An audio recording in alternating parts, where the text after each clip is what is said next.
Hey, everybody, welcome to the Making Space podcast. This is a conversation about physical space, and specifically about how physical space influences us, informs us in a variety of ways. Obviously physically, but our emotions, our thoughts, our spiritual lives.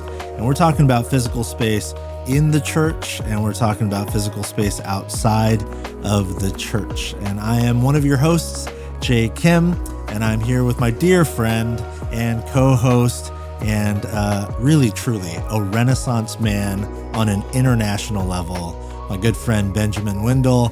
Benjamin, it's so fun to be on this journey with you. You are coming out of a really fascinating season where you've been a pastor for many years, having led a church, and now giving your energies to pouring into other church leaders to be more effective for the kingdom. So tell us a bit about your story and what you're working on. Well, firstly, Jay, I think I need to change my bio to Renaissance man. It's a great introduction. That's right. Thank you. And man, I'm so excited for this journey together. I think our listeners are going to be so blessed by the variety of conversations and guests and research and so forth that we're going to be discussing. For myself personally, I've had a long history with church buildings. I've been a pastor for 20 years and recently transitioned out of a senior pastor role to do more of the kind of thing that we're doing right now. So I've spent years, raising money, having faith for facilities, extensions. And so they hold a special place for me. And people say church is not a building, it's people. And obviously that's true. Church is people. Church is a community. It's human. It's not bricks and mortar. But to say church is people, not a building, should not be in any way then to just eliminate the importance of physical space. Because again, for me, over my 2 decades of pastoral ministry, I can say that just like families, our houses matter, buildings matter. Our physical environments are not just functional. They play an essential role in our ideas of community and this thing we call ecclesia and worship and more. So it's a subject I'm personally passionate about. I know for yourself, Jay, an author, a pastor, and recently you've gone through your own transition into a senior pastor role after many years of ministry. Tell us a little bit about that. Yeah, you and I are on opposite ends of that spectrum. You're transitioning out and I'm sort of transitioning in. Very similarly, yeah, I've been in local church ministry for 20 years. Very recently, this past year, stepped into a lead pastor role at a multi-congregational church in the heart of Silicon Valley. And it's interesting being a multi-congregational church. We have 2 different locations, 2 different buildings in 2 different parts of town, serving and trying to share the love of Jesus with 2 very different sort of demographics. And I've come to learn very much along the lines of what you're saying, Benjamin, that embodied people live embodied lives. That's just an undeniable reality of human experience. And what that means is embodied people living embodied lives inhabit real physical space. I mean, it's like the most bare essence of just being alive, being human. And I think this conversation and all of the work that Barna, along with Aspen Group, have done, all of the data and the research, one, for me as a pastor and as a church leader, and really just as a Christian, as a follower of Jesus, it's already been so helpful in terms of creating a paradigm for thinking about how impactful physical spaces truly are. And so, yeah, I'm so very much looking forward to learning from the conversations, learning from you as we continue down this journey together. And there's so much here. Obviously, this podcast is a part of it, but there's so much more. So before we get into today's conversation, Benjamin, tell us a little bit about some of the other resources that are available for folks. Yeah, well, in this podcast, the Making Space podcast, this comes out of some great research that the Aspen Group has done with the Barna Group around physical spaces, why they matter, how they play into our spiritual formation. And this first season in particular, we are doing a deep dive into this idea of making space for welcome. So, what it means to create spaces where people feel a sense of peace and calm and comfort and safety, both physically and emotion. I think both of those things are very important, similar to how your home or a familiar place may feel. And so we've got some great resources. And I mean, Jay, we've also got the Aspen Journal, which you can tell us about. Yeah. Yeah. Along with this podcast, there are going to be a series of journals, but the first journal, journal number 1, Making Space for Inspiration, is available to you. So again, this podcast is a smaller part of a larger project. If you want to learn more and deep dive into some of the ideas we're going to explore on this podcast, I would encourage you to check out the journal. You can go to barna.com/making space. If you're a Barna Access Plus subscriber, then you'll get immediate access. So you can find all that on the website. And we think it's going to be a huge help to you as you journey along. Yeah, a couple of great guests to start us off today, Jay. Firstly, we have Ashley Ekmay, who serves on the Barna research team as a research specialist, and Elena Forsythe, who is on the Aspen team as the integrated services specialist and has been involved, deeply in the work of this project. So welcome to both of you. We are so glad that you're with us. Firstly, Elena, tell us a bit about what your teams have been up to with this exciting project. Some of your background context, why this space, why this topic, and why now? Yeah. Oh, wow. Well, about probably 8 or 10 years ago now, Aspen. So we are an architecture firm, actually. We design and build churches. This is our day-to-day work. And 10 or so years ago, we did a project with Barna Group called Making Space for Millennials. And that was that was really new for both us and for Barna. We had never commissioned a research project before, and Barna hadn't released the research in the form of these editorial monographs. So we both got to do something really new and fun. And we were specifically looking at how millennials as a rising generation. Now, this is 10 years ago. This is when the millennials were still young. Now they're all old. So this is when the millennials were still young. And we were like, how do we get and keep the millennials in church? So that was just a really great project that we did together. We had a lot of fun with it, and it was kind of a turning point for us as an organization, and I think for Barna as well. And so we've kind of been wanting to. I've been at Aspen for 7 years now. So it was a few years after we'd released Making Space for Millennials. It was kind of coming down off the big high, and I read the study, and I was just so excited about the potential for that. So I've been wanting to do this for such a long time, and it feels like it's taken a while. It's certainly taken longer than I wanted for us to do another one, but it has really hit hard because I think between COVID and a lot of churches being kicked out of their spaces, and the rise of social media in the last 8 years or so, and its impact on public discourse and our relationships, and all of that has really shown that our physical spaces matter a lot. And, the church, we were kind of wondering at the beginning of COVID, is this the end of church spaces? And it proved to be kind of the opposite, because we all kind of got sick of being online all the time. People wanted to be outside. They wanted to be with other people. Yes, it took kind of a new, it looked a different way than it used to. But it was something that people were deeply wanting. And so the question for us really, and then it kind of put that in juxtapose that against a lot of the research that Barna has done about the needs of the church in the last few years, and a big gap in discipleship. Like we've become really good at bringing people in, but we also saw a big exodus out of the church with COVID. And so it was like, okay, we're good at getting people, but once it's no longer routine, they don't really, not certainly there are plenty of people who do stick with it, but there were plenty who didn't. So like, what's the difference between getting and keeping people, between, people who just come and people who are deeply formed in the church?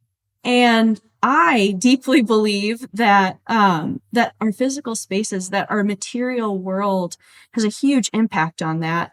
And when we just see ourselves as, I think one of the phrases that came up when we did this with Church Pulse Weekly was, we're not brains on sticks. So we're more than just our intellect, and just teaching us truths about the gospel, or even truths, the truth of the gospel. We have to do things in our bodies, in our lives, to help that stick and form us. So that's it's kind of a long story about how we got into this in the first place, but it's been really fun. And working with the Barna team has probably been as much fun, if not more fun, than the research itself. Yeah. I love that. I love the expansiveness of it, and the sort of broad sweeping, you said it's like 8 to 10 years ago when millennials were young. Millennials drive minivans now. My wife mourns that she's categorically a geriatric millennial. That's technically what she is, which is like so offensive to her. I think I'm like young Gen X, so I'll take that over geriatric millennial. But what I love about the conversations that we're going to have on this podcast and the ideas we're exploring is that it spans generations, because like you said, it's about how our spaces, no matter who you are, where you come from, what age or whatever, form us. And there's so much data. This is something I love about this project and about Barna in general. Ashley, tell us, there is so much good information and data that's going to, that so many church leaders and folks who listen are going to be exposed to. Just tell us about what went into the research, tell us about the process and the journey for you. Well, so first of all, hi, Ben and Jay, really excited. So much went into this. You guys would not believe the conversations just within Barna. We have a fairly small research team, and so we depend a lot interdepartmentally on, collaboration and talking amongst ourselves, amongst Barna, as a whole, just trying to get a feel for like, what's the best kind of question. 2/3 of our research team have actually come from academia. And so measuring things that are novel is very, we come from a publisher parish kind of milieu. And so trying to find things that are novel, things that people haven't really thought about before, was just such an exciting opportunity. With this Aspen project, with making space for millennials, and then this, making space for formation. And so we were just so excited to do this. So when I say this was a labor of love, I absolutely mean it. There was so much collaboration, so much, people thinking about things, workshops where we started to realize the spaces around us form us that we didn't even know. Not just churches, but like restaurants, McDonald's, retail spaces, like all these things that just, it was life-giving and life-changing. As far as methodologies go, so what we did was we did mixed methods with this. We did a quantitative survey of 2,000 U.S. adults in the United States. That was as broad a cross-section as we could get, and representative of the U.S. population, and then weighted to be as representative as possible across things like ethnicity, where they're located, gender, income, pretty much any demographic you can think of. We made sure that this group of people was as representative as we could have them be. And then we had a qualitative component to this study where we went into several cities and we got groups of churchgoers and non-churchgoers, and we would take them into church spaces and interview them over the course of anywhere from 60 to 90 minutes, asking them what they felt about those spaces, how they felt those spaces were forming them, if they felt those spaces were forming them.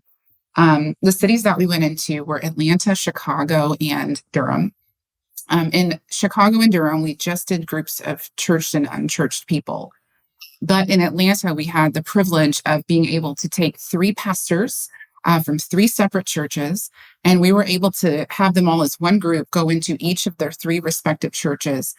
Each pastor had the opportunity to tell us about the history of their church, tell us what went into what values they wanted their space to communicate, what intentionality had gone behind their architecture or their decoration or any of the other things that they put into how they were how their space was communicating to visitors.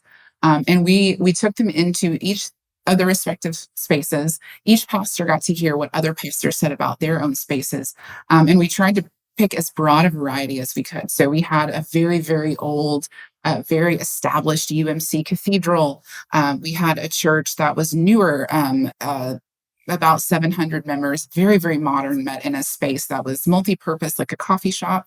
And then we had a church space that met in essentially a warehouse. They had a farm on site.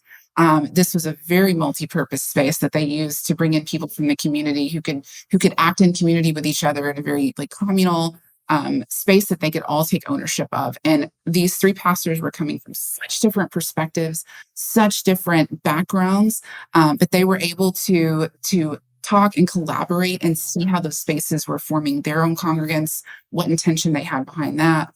And ways that maybe they could learn from these other pastors, ways to better their own space or different things to take into consideration that maybe they hadn't before.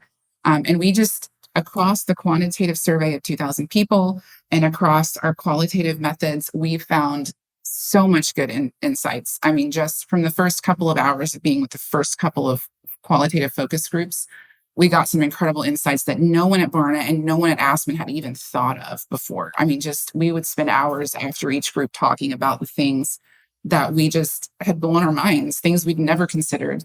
And so I'm really excited to keep exploring this data with you guys. I'm really excited to keep talking about it. And I hope that after hearing this, people are really, really motivated to look into these journals and just look into things that we found that surprised us all across the board. Yeah, so this is really, I mean, the tip of the iceberg in terms of these conversations with the data and the research that has been done over some period of time. Elena, we're going to find some of this in journal number 1. What is the context of journal number 1? In journal number 1, we are talking about making space for inspiration. So that means in this context, we start to kind of dip our toes into this concept of transcendence. Now, we are definitely not the first people to talk about this. In fact, I remember first thinking deeply about transcendence when I was reading Jay's book, Analog Church. And that just really, it stood out to me that, and then later reading others like philosopher Charles Taylor and similar thinkers like that who are processing what it means to be Christians in this post-Christian world. But this concept of the transcendence versus the mundane, and how churches have, for the sake of relevance, they've chosen to often create pretty mundane spaces. What's the impact of that? We no longer are building cathedrals. Most churches don't have money to build cathedrals, and that's fine. But what are we building, and what are the consequences of that? What is sacred space anymore? And do we need it? Another topic within this, so this is talking about a welcome and your first experiences of coming to a church. People are looking for a place of comfort and safety as they're beginning a spiritual journey. People don't want to be challenged right off the bat. A lot of people come in and they're feeling really vulnerable. And so what does a comfortable or safe space look like? It often shows up as a sense of peace. But one of the things that Ashley mentioned that surprised us was this sense of smallness that comes with peace, and how people feel peace when they feel small in a space, which it was a little surprising to me. So we talk a little bit about that. But some of the other things are, a sense of home, how Christians bring their emotions to church. How do they feel in church? Do they want to go to church if they're anxious or depressed? Where do we bring our challenges? Where do we go to process those things? If the church wants to be a place where people can come as they are, is that actually a place where people want to come when they're dealing with difficult things? And then finally, we talk a little bit about a space that is personal without necessarily being personalized. One of the things that showed up when we were doing Making Space for Millennials was this concept of modularity. So it was kind of like build your own adventure kind of a concept.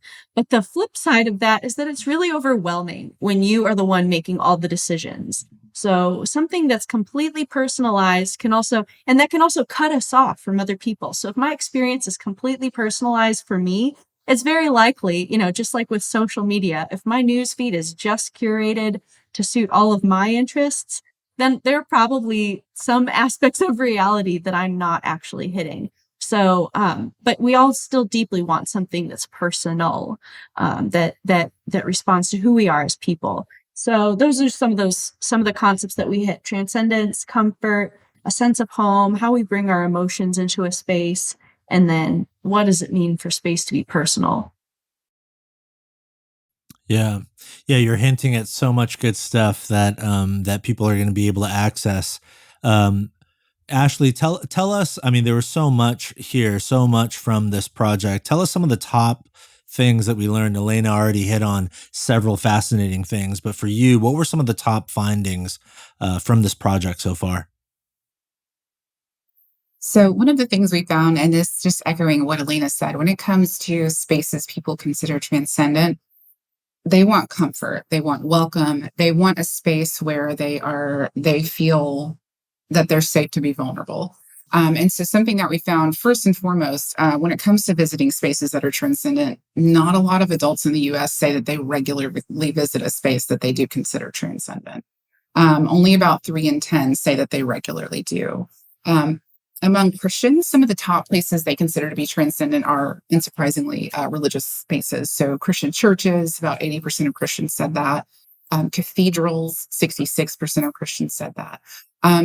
But amid Christians and non Christians, a variety of spaces that people consider transcendent were everyday places, Mm. Things like nature, spaces in their own home, or homes in general. So, there's a sense of, for Christians and non-Christians alike, one thing that they agree on is that spaces that have a familiarity for them, spaces that have a sense of warmth and domesticity, spaces that provide comfort.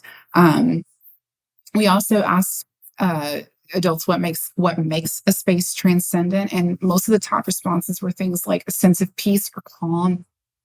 About 1 in 3 said an awareness of a greater power, and 30% said a sense of belonging. So this sense of belonging, this comfort, this welcome, are things that just really came up time and time again among Christians and non-Christians alike. And that was just something we found really, really, really interesting. Unsurprising, of course, but just something that pastors can absolutely take into account when they're thinking about things like this. Is your space communicating welcome? Is your Yeah. space communicating warmth? An invitation to visitors. That's some of the things we found on that end. Yeah. I think that's so fascinating when we think about just even, my church, a large church, many churches that Benjamin has worked with, the juxtaposition between warmth and cool, like cool temperature wise, but cool, like cool, hip, big, the show. Not that there's anything inherently wrong with that, but as church leaders, think about how we curate and cultivate the spaces that we're inviting people into, to think maybe more about warmth and what that looks like. Yeah, I think that's fascinating. Any other findings? Maybe like maybe another one finding that to you, Ashley, maybe really stood out as surprising or interesting or thought provoking. One of the things we found across nearly every demographic, and this is something, when we come into projects like this, we'll have a hypothesis. We'll be like, okay, most millennials might feel this way. Most Gen Z might feel this way, or something like most females or most males or people of this socioeconomic status. Something that we found that was just astonishingly uh, stable across every demographic was that people consider nature to be a transcendent space. Now, to be totally clear here, in our survey, when we said spaces in nature, we specified things like mountains or bodies of water. So there was a little bit of guidance on them on like what we're thinking of when we say nature. But just across the board, everyone agreed, regardless of age, regardless of background, regardless of anything, that spaces in nature give to them a sense of a connectedness to a higher power. Something that I actually forgot, we did have a definition. So, when we're doing things like quantitative surveys, when we're asking people questions, in sociological data, we want to try and use language that is as intelligible as possible to as many people as possible. And so a word like transcendence can be a little confusing. And so on the survey, we did actually specify that when we're talking about a transcendent space, we're talking about a physical place that brings you closer to experiencing connection with something beyond the physical world. And so I thought it was incredibly interesting that the majority of people said that the physical world, nature, the most physical part of the world that we have, is the thing that brings them most close to a space outside of the physical world. I just thought that was absolutely incredible. In our survey, we also had a series of photos that we would show them. So we would ask a question like, if you're depressed or you're lonely or you're feeling social, where is the space that you would go to? And time after time, they picked spaces that embody nature. They picked spaces that had that warmth, the physical world, natural spaces that were green, and that just time and time again, it was consistent. There was a consensus across everyone that nature just calls to people in a way that transcends all these other things that we might be doing to try and draw people in. There's just something about the authenticity of it that reaches people in a way that built space maybe One can't other do. thing that I loved about this is when you ask non-Christians about spaces that they consider transcendent. Yes, nature was number one, but the next three after that were historic sites, memorials, and cemeteries. And so it struck me that, yes, nature was huge, but also a sense of connectedness to history. And when you think of so many of the churches that we're building these days, there's no sense of history. Maybe it used to be a warehouse, but that's about as close as you get to it. But there's something about something that's old, something that lasted beyond someone's physical lifetime, that helps people to connect to something beyond themselves. So it was those kinds of things that were really fun to think of. Are we doing this well? Are we actually making spaces well? We spend so much time building like these black box theaters where people have no visibility to nature and the outdoors. And, they're in these old warehouse or a very contemporary space that feels like it was built for this moment in time, but certainly nothing that's going to last 100 years. So are we building spaces that connect people to space and time, to nature and to history? Or are we doing this all wrong? Now, I'm not trying to suggest that pastors are doing it all wrong. Obviously, we're all trying to figure out a lot of things these days. But I think that, and a lot of the guests that you two will be talking to over the next few episodes are going to give a lot of practical advice for how this can be applied to our church spaces, whether you have a lot of money or not. But yeah, I think it was just very insightful, considering where we are in this point in church history and in culture today. What do people really need in order to pull them out of their day-to-day lives and help them to think about their place in the universe, if that provokes some anxiety for them, and maybe that anxiety leads them to consider that there's something more than just themselves, or if it's a sense of peace that they desperately need, and maybe churches can start creating spaces that provide that. Yeah. And that's so fascinating. So much, obviously, work went into this, so much fascinating data. You guys are just scratching the surface of this. So that's why it's so exciting that we're going to be exploring this for an entire season. Ashley, Elena, thank you both so much. One, for just all of your hard work putting this together, and two, for the fantastic It has been conversation such today. a pleasure, and I can't wait for everything else that you guys will be doing. So thank you both as well for your investment in this and for your excitement about this project. It's been it's been really rewarding for you to be as excited as you are about this too. Oh man, Benjamin, yeah, like Elena just said, seriously, I'm so excited about all the conversations we're going to have, all of the data that we're going to dive into. But it's more than just data; it's data that hopefully will help, as we as church leaders think about the spaces that we're creating for our people.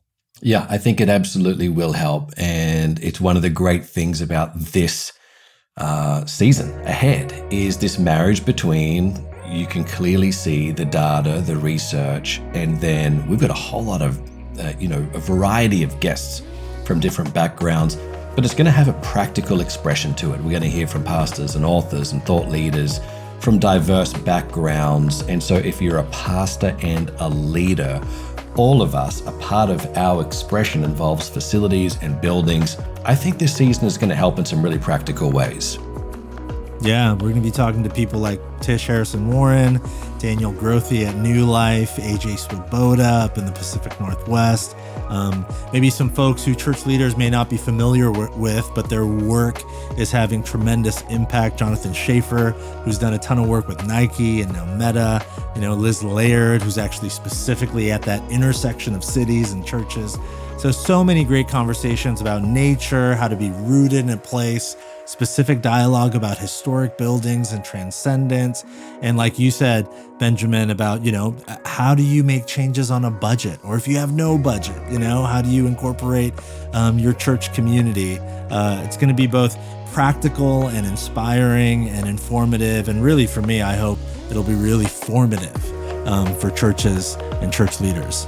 Well, we are excited to have you, our listeners, join us as we continue these conversations this season. So if you want to get more right now on the data that we're sharing, make sure you check out the journal. It's now available at Barna Access or at barna.com/making space. These episodes will be coming out every week, so make sure you subscribe to this podcast. We don't want you to miss a single episode. And please, help us get the word out, share it with a friend who you think would be interested.